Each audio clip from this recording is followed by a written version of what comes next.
Doctor Iqbal کو ہر بندہ کوٹ کرتا ہے، سیکولرز بھی کوٹ کرتے ہیں، بریلوی بھی کوٹ کرتے ہیں، اہل حدیث بھی کوٹ کرتے ہیں، دیوبندی بھی کوٹ کرتے ہیں، لیکن اپنے اپنے مطلب کی چیزیں. پیروں کے خلاف بات کرنی ہوگی تو ان کا شعر پڑھیں گے، نکل کر خانقاہوں سے ادا کر رسم شبیری، تو سارے وہ پیر ذبح کرنا شروع کر دیں گے. میلاد پہ تقریر کرنی ہوگی تو کی محمد سے وفا تو نے تو ہم تیرے ہیں، یہ جہاں چیز ہے کیا لوح و قلم تیرے ہیں. اور اس سے ثابت یہ کریں گے کہ ہمارے بابوں نے رسول اللہ سے وفات کی تھی، لہذا لوح قلم پہ جو فیصلے ہیں وہ بھی خود تحریر کرتے تھے، تقدیر وہ لکھتے تھے یا ان کی مرضی سے تقدیر لکھی جاتی تھی. یہ رزلٹ نکالتے ہیں. یہ تو شاید ڈاکٹر اقبال کے بھی ذہن میں نہ ہو. انہوں نے جواب شکوہ میں یہ جواب یہ دیا تھا کہ اگر تم نبی علیہ السلام کے ساتھ مخلص ہوگے نا تو لوح و قلم تیرے سے مراد ہے کہ اللہ تعالیٰ تمہاری خواہشات کے مطابق، تمہاری دعاؤں کے مطابق تمہارے حق میں فیصلے کرے گا. تم نہیں خود کچھ کر سکتے. خود کرنے جوگے ہوتے تو ان 300 سال میں ہزاروں مزار دنیا میں بنے ہیں، اور یہ جتنے بابوں کے نام لیتے ہیں نا وہ سارے ان 300 سالوں کے اندر زندہ تھے. کدھر تھے اشرف تھانوی صاحب جو کہتے ہیں حکیم الامت اور مجدد دین و ملت اعلیٰ حضرت؟ ان کے زمانے میں انگریز تھے نا، تو غلامی سے نجات دلواتے ہیں نا مسلمانوں کو، نگاہ مارتے نا. ایک بنی اسرائیل کے پیغمبروں نے غلامی کا دور دیکھا ہے، رومنز کی غلامی کے دور میں پیدا ہوئے، فوت بھی ہو گئے. وہ تو حضرت عزیر علیہ السلام آئے ہیں تو اللہ تعالیٰ نے انہیں غلامی سے نجات دلائی ہے. اس سے پہلے بھی غلامی کا دور ہی گزرا ہے. بنی اسرائیل کے پیغمبر بھی غلامی میں زندگی گزارتے رہے ہیں. حضرت زکریا، حضرت یحییٰ علیہ السلام ہیکل سلیمانی میں بیٹھ کے دعوت توحید کا کام کرتے تھے. حکومت بت پرستوں کی تھی، رومنز کی تھی. کوئی کسی نے کوئی حکومت نہیں الٹی ہے. ٹھیک ہے، تو یہ ہاں شیخ عبد القادر جیلانی نگاہ مار دیتے سب، کہانیاں بنائی ہوئی ہیں، سب جھوٹ ہے. تو یہ اس لیے ہم کوٹ نہیں کرتے. تو وہ ہر بندہ ان کے اشعار کو کوٹ کرتا ہے. قرآن و حدیث میں ماشاءاللہ کافی ہیں جی. اور پھر بعض اوقات ہمیں ان سے اختلاف بھی ہوتا ہے. ان کے بعض بے خطر کود پڑا آتش نمرود میں عشق، عقل ہے محو تماشا لب بام ابھی. ہم کہتے ہیں یار ہمیں اس سے اختلاف ہے. یہی تو عشق کے چلوں نے کیا ہوا ہے کہ قرآن و سنت اور عقل اور علم کی بات کو وہ ڈیگریڈ کرتے ہیں اور عشق دے چلے نمبر لے گئے. یہ وہی ہے جی، عشق دے چلے نمبر لے گئے عقل والے انجے ہی عمرہ گالیاں. اے ڈاکٹر اقبال دا شعر دا ترجمہ جڑا نا انہوں نے کیتے ہے.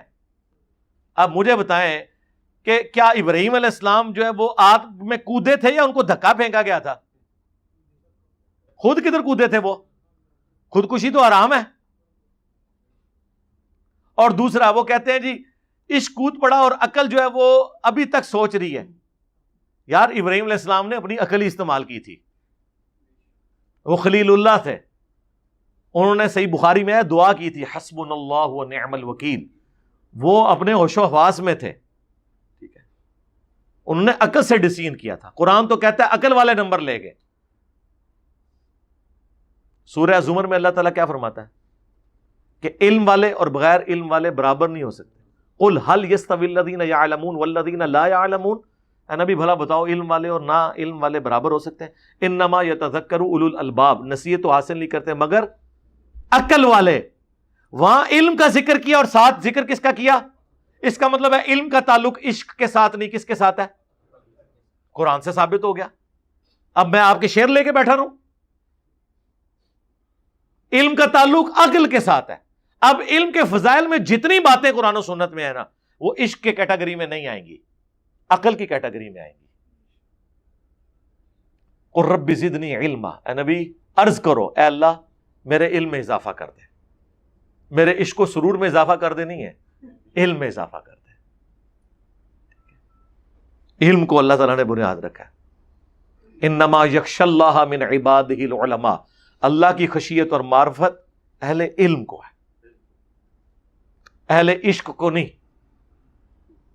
عشق، محبت، یہ ساری چیزیں علم کے ساتھ جڑی ہوئی ہیں.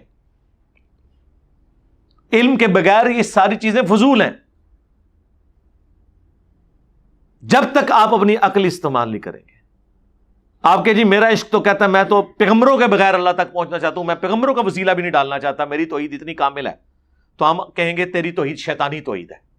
رحمانی توحید ہے پیغمبروں کا دامن کرم تھام کے اللہ تک پہنچنا، جو پیغمبر تعلیم کریں گے.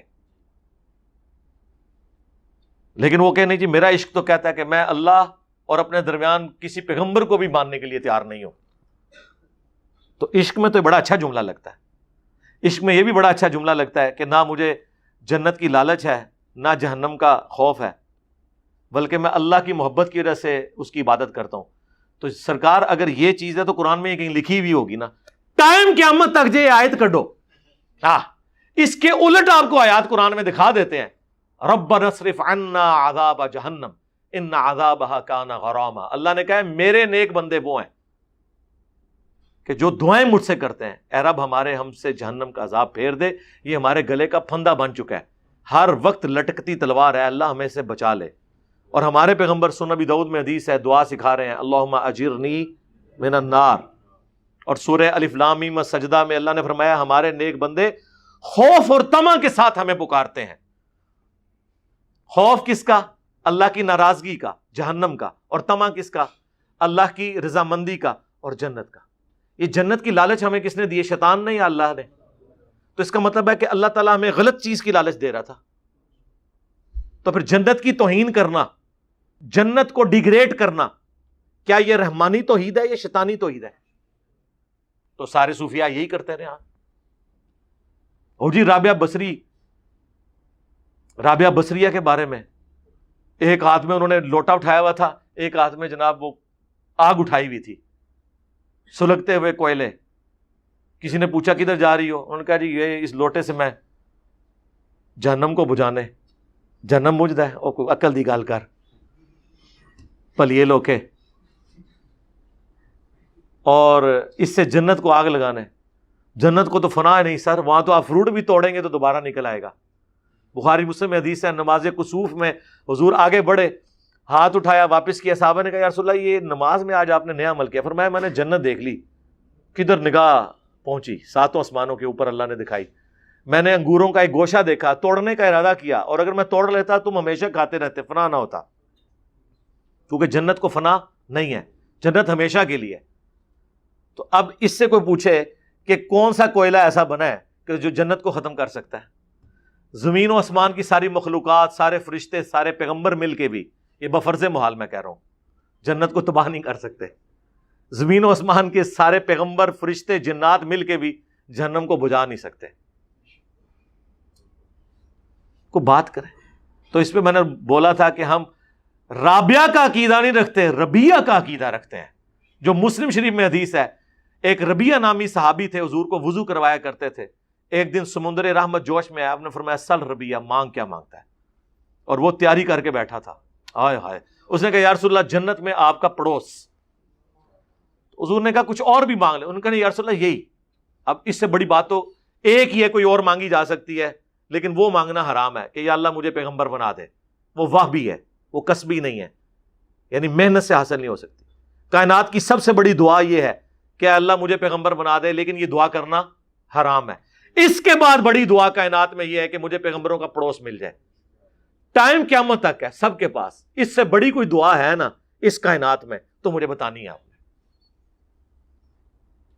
اور وہی انہوں نے مانگا، اور انہوں نے تو اس کا بھی اعلیٰ درجہ کہ رسول اللہ کا پڑوس مل جائے صلی اللہ علیہ وآلہ وسلم، امام الانبیاء کا صلی اللہ علیہ وآلہ وسلم. پھر آپ نے فرمایا پھر کثرت سجود سے میری مدد کر. یعنی یہ نہیں ہے کہ میں خالی دعا سے ہی کام چلے گا، دعا میں کر دوں گا، لیکن وہی بات، رکو ذرا، صبر کرو، دین پہ بھی چلنا ہے، خالی دعاواں نہ نہیں کام چلنا. اب مجھے بتائیں اللہ کے نبی جو ڈائریکٹ اللہ سے لے کر دیتے ہیں امتیوں کو، وہ تو کام بتا رہے ہیں، اور بابے کہہ رہے ہیں کہ ہمارے مرید بھی ہو جاؤ تو جنت میں لے جائیں گے. پھر ہم یہ کہنے میں حق بجانے میں نہیں ہے کہ اگر اللہ کے نبی کا یہ سٹیٹس ہے تو بابے تے شے کوئی نہیں کہویے کہ نہ کہویے، تو اس تو بات تو بنتا ہے کہ بابے تے شے کوئی نہیں. لیکن یہ اس صورت میں جب آپ کو علم دین پتا ہوگا، جب آپ کو یہ کہا جائے کہ علموں بس کری ہو یار. یہ کیوں کہا گیا؟ کیونکہ بیسیکلی انہوں نے جو گمراہیاں پھیلائی ہیں نا، اس کے اوپر گرفت صرف علم بھی کر سکتا تھا. تو انہوں نے کہا یار او جی شیطان بھی بڑا پڑے ہویا سی. سرکار کیڑی آیت ہے، کیڑی حدیث ہے کہ شیطان بڑا پڑے ہویا سی؟ ٹائم قیامت تک جے ایک کڈنا جے. پیر نصیر الدین صاحب نے باقاعدہ ایک کتاب لکھی، کیا شیطان عالم تھا؟ اور انہوں نے کہا جاہل پیرو، اپنی جہالت چھپانے کے لیے علم کو کرٹیسائز کرتے ہو اور کہتے ہو کہ شیطان بہت بڑا عالم تھا. یہ کہاں سے تم نے بات نکالی ہے؟ یہ اس لیے انہوں نے کیا کہ پیروں سے کوئی نماز نہ سن لے، قرآن کا ترجمہ نہ سن لے. اب پیر نصیر الدین صاحب تو خود عالم دین بھی تھے، خالی پیر تے نہیں تھے، موحد بھی تھے، تو وہ علم کا دفاع کرنے والے تھے. تو انہوں نے باقاعدہ ایک کتاب لکھی، کیا شیطان عالم تھا؟ اس میں پھر انہوں نے ان کی کلاس لی، کہا کہ اللہ سے ڈرو. علم تو یہ کہتا ہے کہ جو اللہ فرما دے، جو نبی فرما دے، اس کے بعد کوئی اور بات نہیں، کوئی آئیں بائیں شائیں نہیں، چاہے وہ عشق کی بات بھی ہو.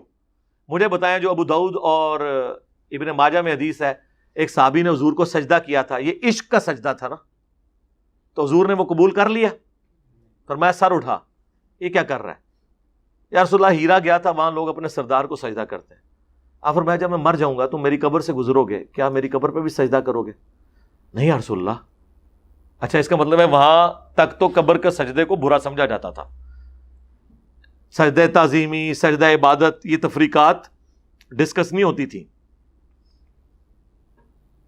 پھر آپ نے فرمایا کہ پھر مجھے کیوں سجدہ کرے ہو؟ اگر میں سجدہ جائز سمجھتا تو بیویوں سے کہتا کہ اپنے خاوندوں کو سجدہ کریں اس حق کے سبب جو اللہ نے دیا ہے. عشق دے چلے نو تو حضور نے ڈانٹ دیتا اور عقل کی بات اسے سکھائی کہ سجدہ اللہ کا حق ہے، اور اللہ کے بعد اگر تعظیم میں حق ہوتا تو بیویوں سے کہتا خاوندوں کو کریں. اس امت میں سجدہ تعظیمی حرام ہے، جو اگلی امتوں میں جائز تھا.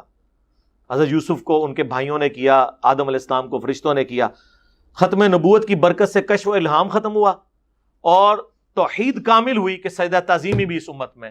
یہ دو خصوصیات اس امت کو اللہ نے دی ہیں جو اگلی امتوں کو نہیں تھی. وہاں غیر نبی کو بھی کشف الہام ہوتا تھا. آج ہوتا تو لوگوں نے اپنے اپنے دین بنا لینے تھے. لوگوں نے کہنا تھا بخاری میں یہ لکھا ہے لیکن مجھے تو یہ کشف ہوا ہے، اور پیغمبر کو یہ آنا نہیں تھا کہ کوئی چیک کر سکے. اللہ نے کہا نہ، ختم، کوئی کشف، کوئی الہام، کوئی آسمانی خبر نہیں سوائے خواب کے، وہ بھی جب تک پورا نہ ہو جائے. دین وہی جو کتابوں میں، ورنہ حجۃ الوداع پہ حضور کہتے دین وہ ہے جو قرآن و سنت میں اور جو بابوں کو خواب میں آئے گا، کشف میں آئے گا. ختم. اور توحید ایسی کامل ہوئی کہ سجدہ تعظیمی رسول اللہ کو بھی نہیں ہوگا تو بابے تو شاہی کوئی نہیں. لیکن بابے آج تک جھکا رہے ہیں. آپ مجھے بتائیں، حرام ہے تو یہ جھکا رہے ہیں، اور اگر کوئی ہلکا سا جواز ہوتا تو انہوں نے 5 نمازیں بھی ختم کر کے انہوں نے کہنا تھا آپ ایک دفعہ ہماری نماز پڑھ لو، وہ 5 بھی معاف ہے. ہاں یہی کرتے ہیں نا، فنافی شیخ 10 دیتے ہیں، فنافی شیخ، پھر فنافی رسول، پھر فنافی اللہ، لیکن پوری زندگی فنافی شیخ ہی ہوتا ہے. چندہ شیخ نو،